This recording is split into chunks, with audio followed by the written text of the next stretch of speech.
क्या मैथ्स में आपके भी नंबर कम आते हैं? तो एक बात तो पक्की है, आपके कंसेप्ट क्लियर नहीं है। तो आज की इस क्लास में हम बात करने वाले हैं नंबर सिस्टम के बारे में, क्योंकि मैथ की फाउंडेशन ही है नंबर सिस्टम। नंबर सिस्टम संख्या पद्धति, संख्याओं को उनके विशिष्ट गुणों, प्रकृति और व्यवहार के आधार पर व्यवस्थित रूप से लिखने, दर्शाने और वर्गीकृत करने की प्रणाली को ही संख्या पद्धति कहते हैं।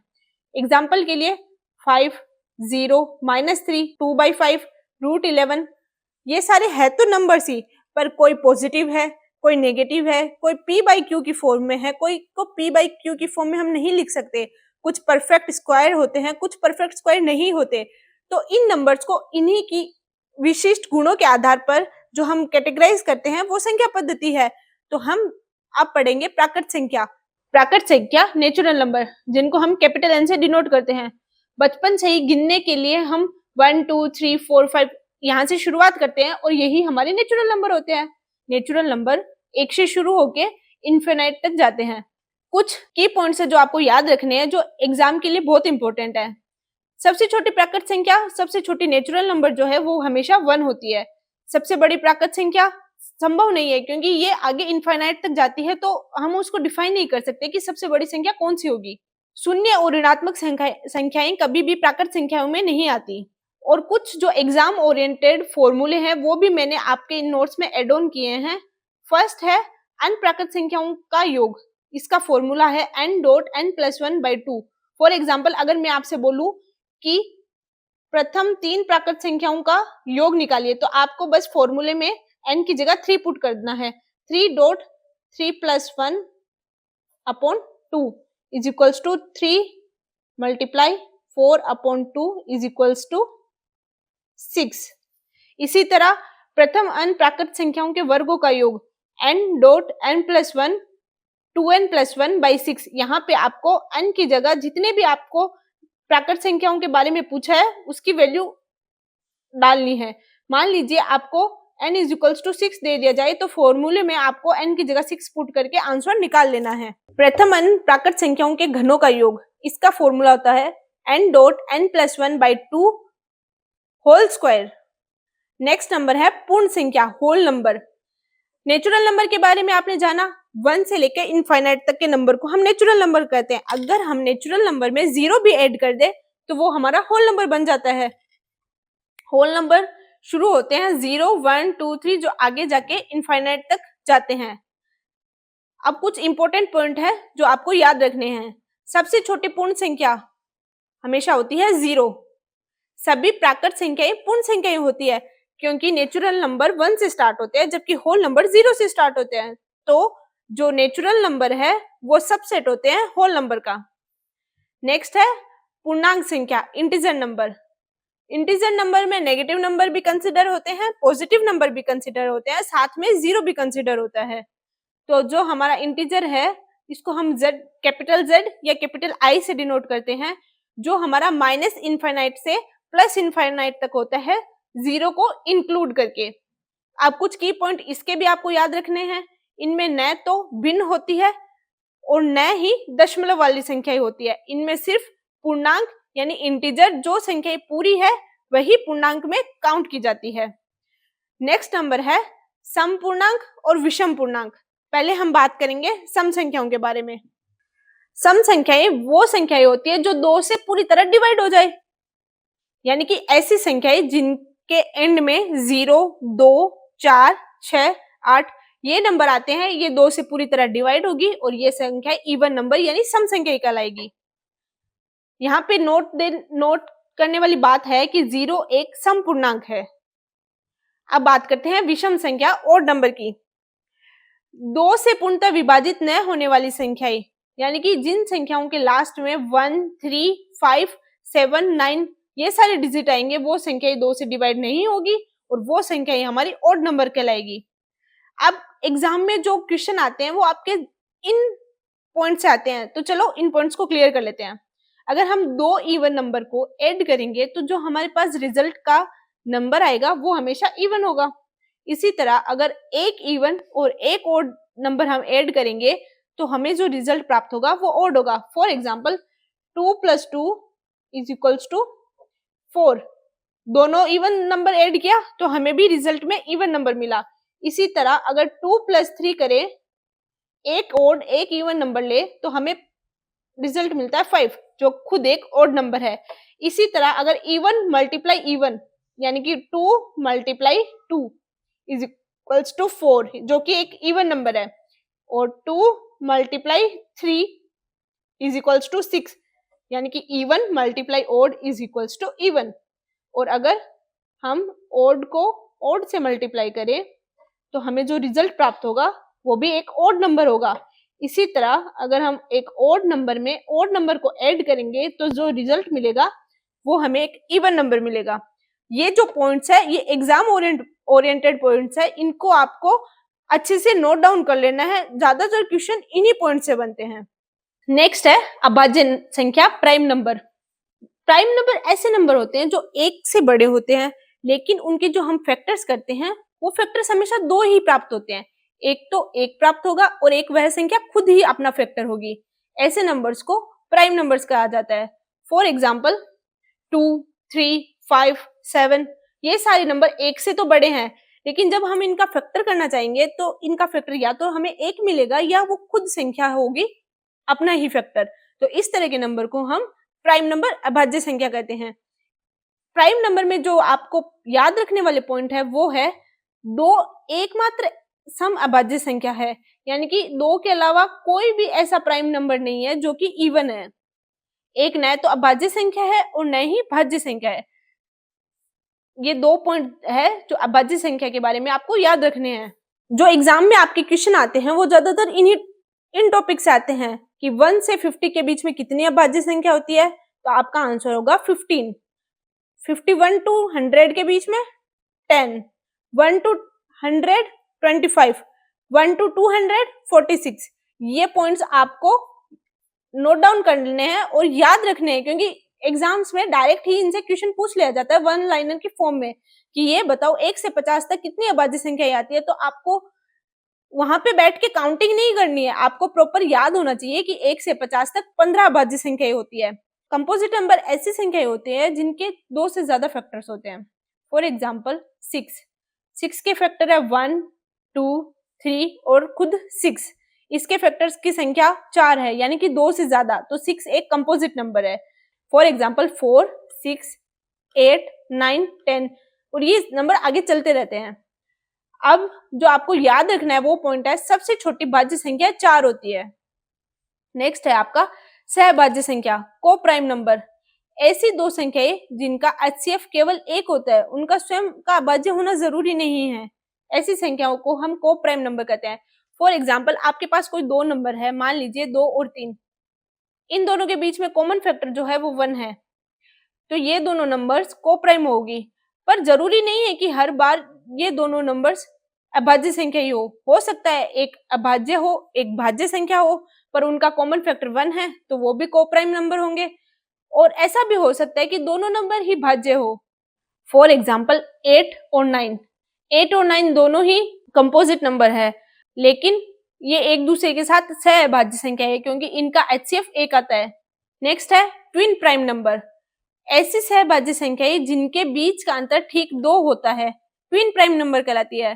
फॉर एग्जाम्पल ये लोग को प्राइम नंबर होते हैं, लेकिन इन दोनों नंबर के बीच का डिफरेंस 2 का होता है।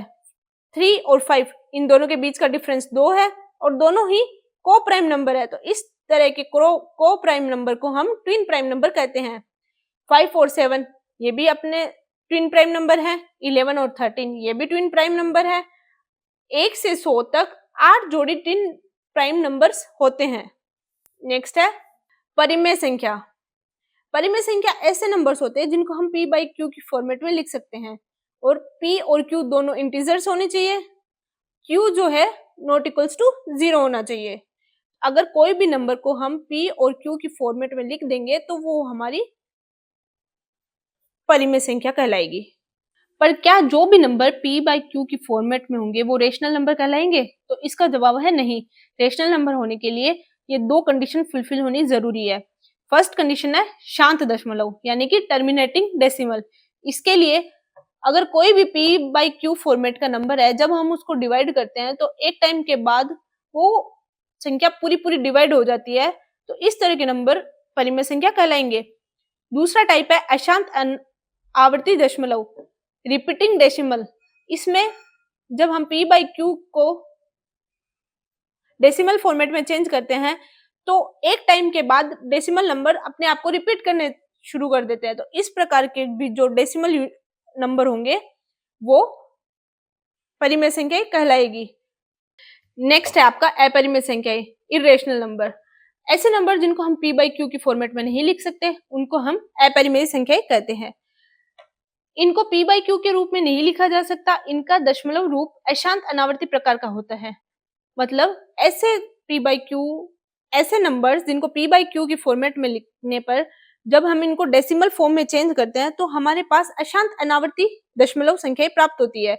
यानी कि दशमलव के बाद कंटिन्यू संख्याएं बढ़ती जाती है और चेंज होती जाती है, उनका कोई एंड पॉइंट नहीं होता। इन संख्याओं को हम अपरिमेय संख्याएं कहते हैं। और इसका एक बहुत फेमस एग्जांपल है पाई। पाई की वैल्यू होती है 3.14159265 और ये आगे चलती रहती है, ना तो यह कभी रिपीट होती है और ना ही कभी रुकती है। तो पाई जो है वो अपरिमेय संख्या का एक बहुत ही फेमस एग्जांपल है। इंपॉर्टेंट पॉइंट, यदि रूट के अंदर पूर्ण वर्ग संख्या है तो वह परिमेय संख्या होगी। फॉर एग्जाम्पल रूट 16 जो है परफेक्ट स्क्वायर है, लेकिन ये रूट के अंदर है जिसकी वैल्यू 4 होती है, तो ये एक परिमेय संख्या रेशनल नंबर है। अब आता है हमारे पास वास्तविक संख्या रियल नंबर, जिसको हम कैपिटल आर से डिनोट करते हैं। कैपिटल आर जो है वो परिमेय संख्या और अपरिमेय संख्या के योग को कैपिटल आर कहते हैं।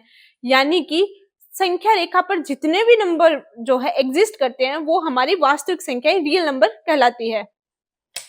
तो ये हमारे जो नंबर है उनकी क्वालिटीज के आधार पे उनकी कैटेगरी को हमने पढ़ा है। तो चलिए इसका एक क्विक रिवीजन करते हैं।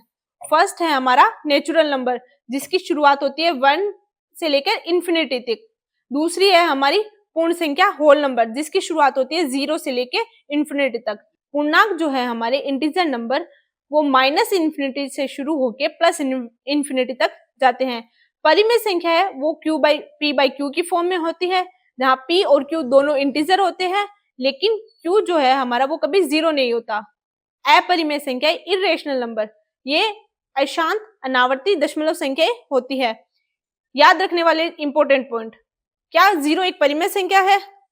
तो आप बोलेंगे जी हाँ 0 एक परिमेय संख्या है, क्योंकि 0 एक इंटीजर है और सारे इंटीजर परिमेय संख्या होती है।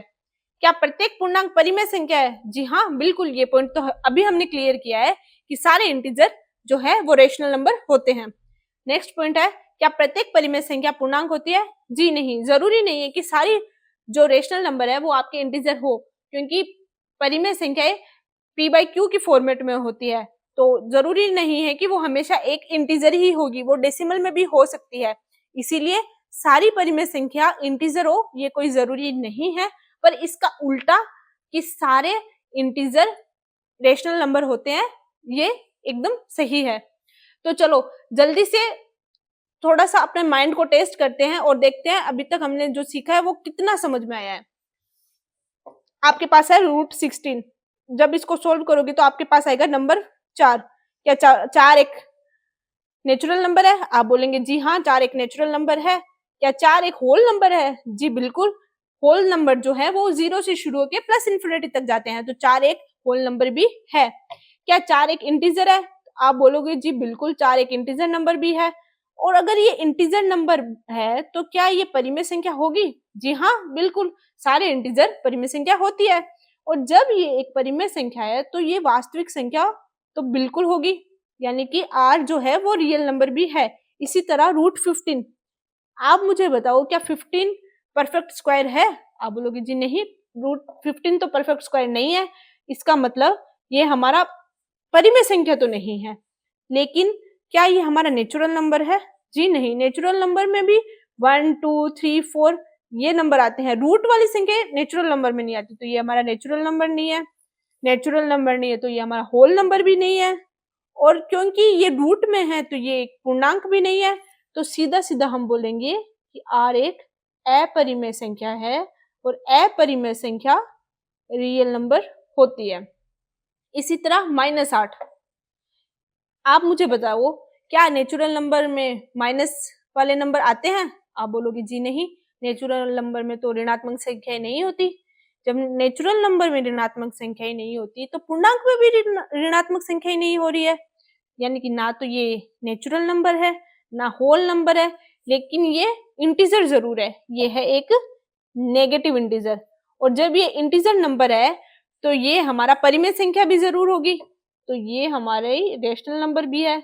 और जब ये रेशनल नंबर बन चुकी है तो ये रियल नंबर तो होनी ही है, तो आर हमारी -8 हमारी नेचुरल नंबर भी है। इसी तरह 22/7, देखो सभी बच्चों को 22/7 में बड़ी कंफ्यूजन होती है, क्योंकि मैम ने तो अभी पीछे बताया था कि पाई तो एक अपरिमेय संख्या होती है, तो 22/7 भी एक अपरिमेय संख्या होगी, लेकिन 22/7 पाई की एग्जैक्ट वैल्यू नहीं होती है। एग्जाम में क्वेश्चन सॉल्व करते टाइम कैलकुलेशन को थोड़ा सा कम करने के लिए और लगभग एक अप्रोक्स आंसर निकालने के लिए हम थोड़ी सी पाई की वैल्यू को ऊपर नीचे करके 22/7 मान लेते हैं, ताकि हम जो है कैलकुलेशन को थोड़ा इजी कर सके। लेकिन पाई की वैल्यू 22/7 एग्जैक्ट नहीं होती है, ये लोग हम कैलकुलेशन को कम करने के लिए, इजी करने के लिए मान लेते हैं। तो 22/7 जो है वो p/q की फॉर्म में है, क्योंकि 22 भी इंटीजर है, 7 भी इंटीजर है, तो ये एक परिमेय संख्या है। और जब ये परिमेय संख्या है तो ये हमारी वास्तविक संख्या यानी रियल नंबर भी है। आज की इस वीडियो में हमने नंबर सिस्टम को बेसिक से समझा है। नेक्स्ट वीडियो में हम एग्जाम ओरिएंटेड क्वेश्चंस और टॉपिक को डिस्कस करेंगे। अगर आपको मेरी वीडियो पसंद आई है तो मेरी वीडियो को लाइक, कमेंट और शेयर कीजिएगा। मेरे चैनल को सब्सक्राइब कीजिएगा। मिलते हैं नेक्स्ट वीडियो में।